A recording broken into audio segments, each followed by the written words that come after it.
Pemirsa, untuk mengetahui perkembangan terakhir dari kasus penembakan yang menewaskan 2 personel Intel Kodim 0103 Aceh Utara ini, kita akan berbincang langsung dengan Kapuspen TNI Majen Fuad Basyah. Selamat sore, Pak Fuad. Selamat sore Mbak Fitri, selamat sore pemirsa TV Berita Satu. Ya, Pak Fuad, kami ingin konfirmasi mengenai 2 personel TNI yang diculik dan kemudian ditemukan tewas. Apakah betul berasal dari Intel Kodim 0103 Aceh atau personil Kodim? Ya, itu saya sampaikan bahwa yang bersangkutan adalah personil Kodim ya, bukan dari Intel Kodim tapi dari personil Kodim di Aceh. Itu mereka itu kan begini Mbak.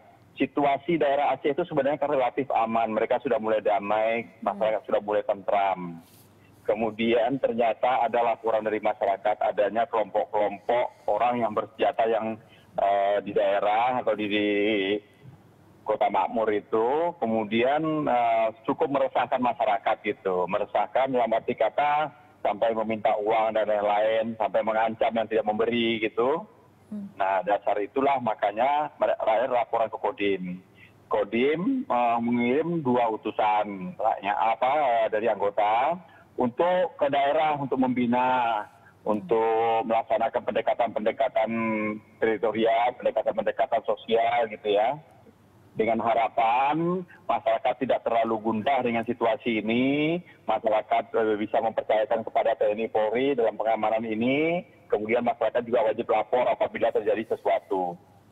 Nah, rupanya mungkin dari langkah-langkah aparat mendekati ke masyarakat ini, mungkin dalam rangka mengumpulkan data dan keterangan tentang siapa masyarakat yang dianggap kelompok-kelompok yang bersenjata ini, mungkin ada yang tidak senang.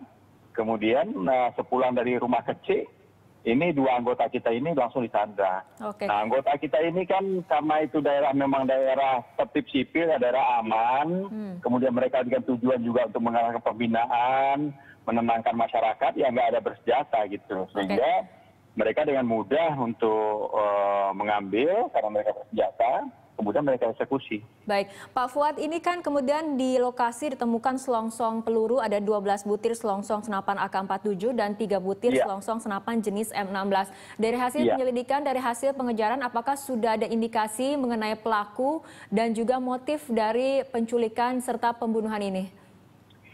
Yang jelas indikasi dari pelaku kita sudah mendapatkan dari masyarakat, cuman kita belum bisa pastikan iya atau tidak. Ini kan harus kita buktikan dengan nanti mencari aparat keamanan, nanti aparat polisi, dan kita bantu nanti untuk mencari melakukan penangkapan.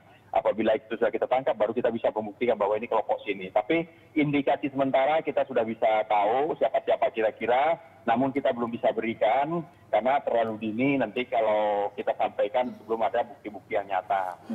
Dari indikasi sementara, apakah kemudian kelompok ataupun pelaku yang dikantongi oleh pihak TNI sendiri merupakan pelaku lama atau kelompok yang memang sering beroperasi di daerah itu, Pak Fuad? Ya, kalau dari data-data yang kita terima ya dari kelompok-kelompok lama gitu ya, dari kelompok-kelompok lama. Dan indikasi mengapa mereka melakukan itu masih kita dalami. Nanti kalau sudah ada yang ketangkap baru kita bisa pastikan. Apakah itu bermotif perampokan, apakah itu bermotif sakit hati, atau mungkin ada juga bermotif politik dan lain-lain. Nanti akan terungkap nanti setelah ada yang ketangkap itu, Mbak. Baik, terima kasih Pak Majen Fuad Basyah telah berbincang bersama kami dalam Prime Time. Kita tunggu terus bagaimana perkembangan hasil pengejaran pelaku maupun motif penembakan. Terima kasih Pak Fuad.